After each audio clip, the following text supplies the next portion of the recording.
I'm not going to sugarcoat it. That performance from Arsenal against Atalanta was absolutely horrendous. That performance was purely satanic. That performance reminds me the day Arsenal went to Wolverhampton Wanderers to sign a goalkeeper for 50,000, and we seriously put in a bid for 50,000 pounds. That is what we did yesterday. That performance against Atalanta already tells you that this season is going to be a long season. If you're an Arsenal fan, buckle up. Buckle up. It's going to be a long season. And I tell you, I know how important Rodri is for Manchester City. I know how important Odegaard is for Arsenal.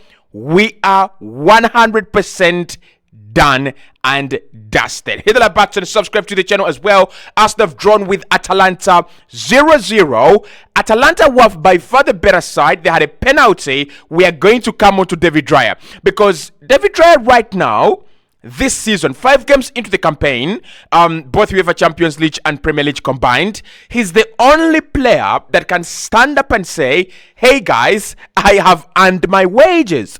Because, I mean, people are going to talk about the back line, but your back line is only so good if your goalkeeper is not your best player each and every single game. But Raya is our best player this season. Therefore, the back line, statistically, it doesn't make any sense for us to say our backline is this good if our goalkeeper is actually our best player. Now, by the eye test, I think the backline is okay.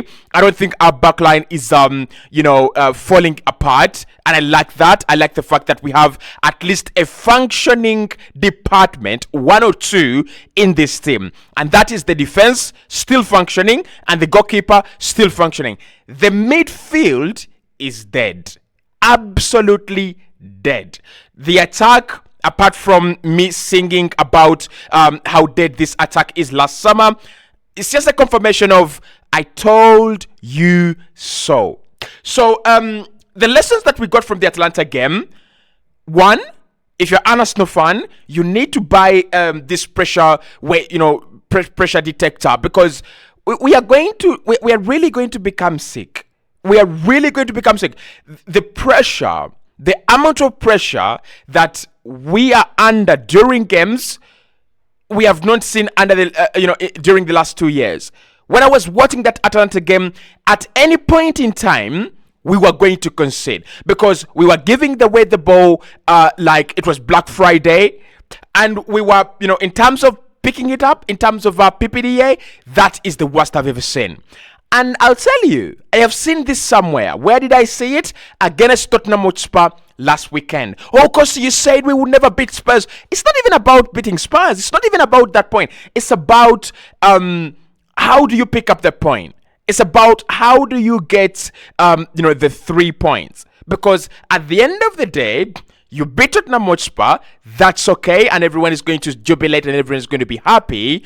But you have Atalanta and Man City next.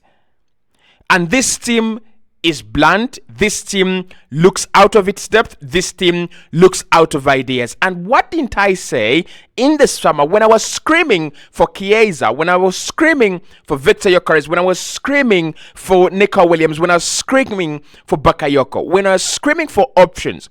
That team looks very rusty. Saka, rusty. I don't think he had an impact on the game apart from that free kick that I don't know why he's even on our free kicks. I don't know why Saka takes our free kicks, because he has never justified being on free kicks. Never.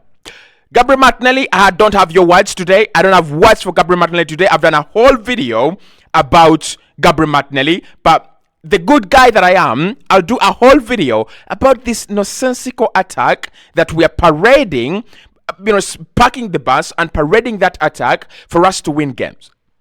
Kai Havertz played in midfield. Gabriel Jesus, horrendous performance. But that is the Gabriel Jesus I know. Falling over already all the time, sliding in, down, up and down, and doing his kind of, nonsensical performances. That's the Gabriel Jesus I know. So yesterday, Gabriel Jesus was himself, because he was falling all the time, and of course you never expect him to, go through on goal and finish. That is Gabriel Jesus, right? And I've seen a few people, try to sugarcoat this point. Away at Atalanta, Atalanta humiliated Liverpool. Atalanta beat Leverkusen.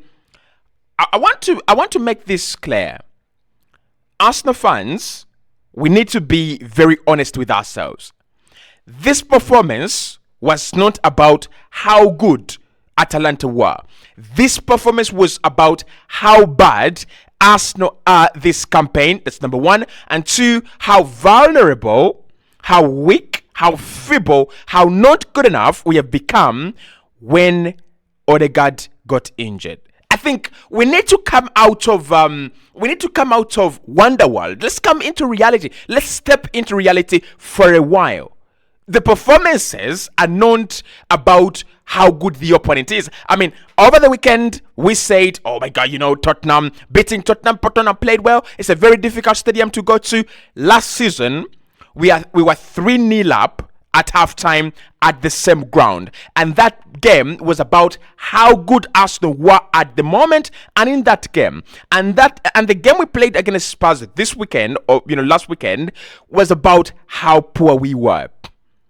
And I told you in the preview that I want to see Atalanta versus Arsenal, because this is a game that will bring out the real damage that has been done to this team. The squad depth that is missing, the lack of quality that is missing, the lack of options without Odegaard, and the lack of options in attack. And Atalanta, thank you so much, because yes, you didn't score, but Atalanta exposed our team. And I tell you, there are not many teams, even Man City we might get a draw against Man City. I believe that. I really, really do. And not because I'm deluded, but I don't think Manchester City work as hard as Atalanta. And that's the truth. Atalanta yesterday gave us a game that no other team is going to give us apart from Liverpool under Ancelotti. Because I think Ancelotti's Liverpool really works hard. I don't think any other team is going to give us such a performance. Not even Brighton. I don't think any other team is going to give us such a performance.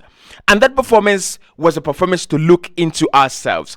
Partey, you saw what happened, causing penalties here and there. He was even taken off. He was not taken off because of the Manchester City game. He was taken off because he was falling behind standards and he was giving the ball away. Declan Rice, exposed, dreadful. Not because he's not good enough, but this season, one of the worst performers in the team. Gabriel Martinelli, no words for you on this video. Saka, dreadful. So why I liked the Atalanta game and why I thought that it would highlight where we are. They're a team that know how to beat a team like Arsenal. So what Arsenal are is a team that is so good in possession. And we want to buy as much time on the ball so that we can build up in order to score. So what Atalanta do is that they don't allow you that time. They don't allow you, they don't give you this luxury of 10 touches before they intervene, right? And their passes per defensive action, it is crazy. You're like touching it twice, and then they will employ, they will deploy a defensive action. And that is why Liverpool struggled. That is why Leverkusen struggled. That is why Arsenal struggled. The key denominator when it comes to these three teams is we are very good in possession. We love to be on the ball. We want to slow it down, freeze time, and then touch and touch and touch and touch and touch. Rice touches it, Partey touches it, and then Kai Havertz touches it. We're going to talk about the midfield because it was dreadful. So Atalanta is a wake-up call. A wake-up call to one, the deluded fans out there thinking, whoa, Atalanta, a point away? That's good. Look at the game. Look at the performance. That game highlighted Arsenal not being good enough. That game highlighted Atalanta being better. That game highlighted the fact that if any team worked harder than Arsenal this season, we don't win. Okay? So I want to talk about the Atalanta, test and we massively failed. Let's talk about the midfield, because the midfield has become a laughing stock, and it has led Mikel Arteta to now think defend, and get a set piece, score one goal, and win. That is not a bad strategy. I don't have a problem with that. That's not a bad strategy, right? If I was a Chelsea fan, 2005, 2006, when Jose Mourinho did the back-to-back EPL with the Bushman tactics, parking the bus, I don't have a problem with that. But I want to ask myself a question.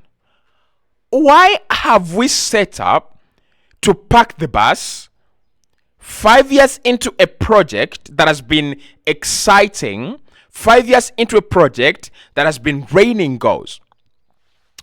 I was watching Sky yesterday, and we were being compared to Manchester City in terms of chances created, penalty entries, goals expected this campaign, and we are ranking like 12th on the table, and Manchester City is leading in each of those metrics. So why have we gone 5 years? Why has it taken us 5 years to park the bus? We should have started here. Like, we should have spent 200 million on some decent defensive blocks, and we would have known that our team, is a pack the bus team. This team, 5 years into trust the process, to pack the bus, I need to have a conversation with Glenn, because he can explain to me better what is going on. I don't want to overreact. Right? I said I'm not going to sugarcoat it, so that point is not a good point. That point is not a good point. With Leverkusen winning 4-0, Bayern 9, Madrid 3-1, that point is not a good point. Right? With Inter Milan, PSG, and Sporting to come, that point is not a good point. So the tactics for the season, if we are going to deal with Martin Odegaard's absence by parking the bus and waiting for a dead ball situation, shame upon you, Mikel. Shame upon you, the coaches. I didn't expect this. Losing Fabio Vieira, losing Emil Smith Rowe, that is the creative pool that you are, that you are, blessed with. And losing those two, in order for you to pray that Odegaard doesn't get injured, Vieira was signed to back up Odegaard. What happened?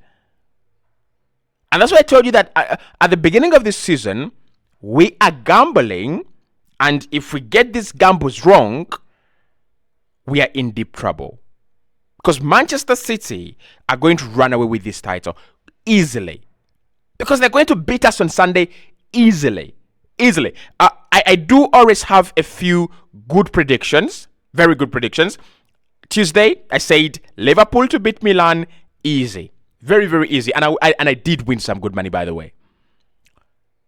So my sure prediction for this weekend, right?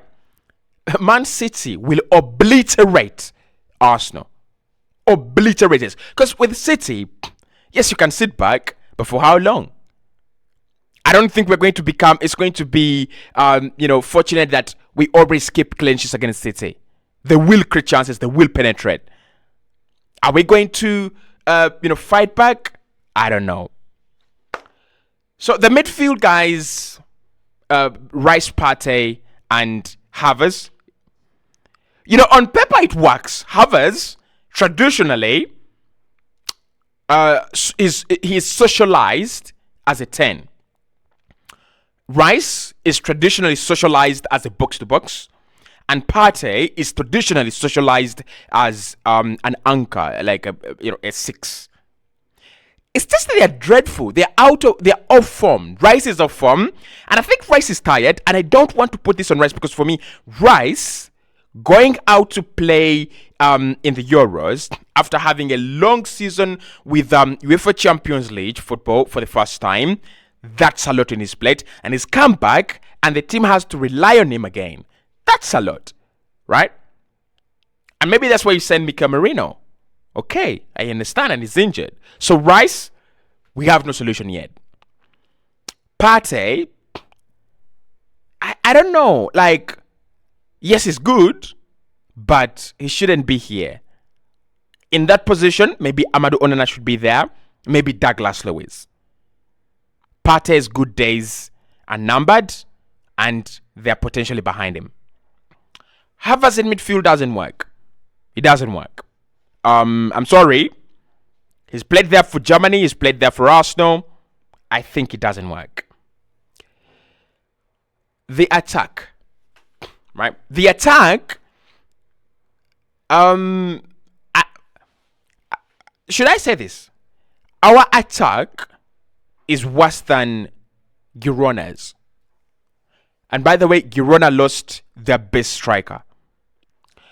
The front three that we are lining up, I want to understand this. Mikel Arteta, why is Gabriel Martinelli persistently, consistently being trusted? Why? Like, we have a stubborn manager dealing with players that are off form, and now the problem is big. We are dealing with Arteta's arrogance, and now we are also dealing with players being off form. Jesus Christ. Saka is not fit. He's injured. Same problem with Declan Rice. He's played too many games. Gabriel Jesus guys, Jesus yesterday, of course we know that he's wasteful, so I'm not saying, oh, we didn't know. We know. We know how wasteful he is, but yesterday he annoyed me. I was pissed with Gabriel Jesus just falling over. So the positive is that David Raya continues to save Arsenal's season so far, but I'm going to make this prediction. Arsenal will not play another 3 games before losing our first game of the campaign. We will not play another 3 games before losing our first game of the campaign. Mark my words.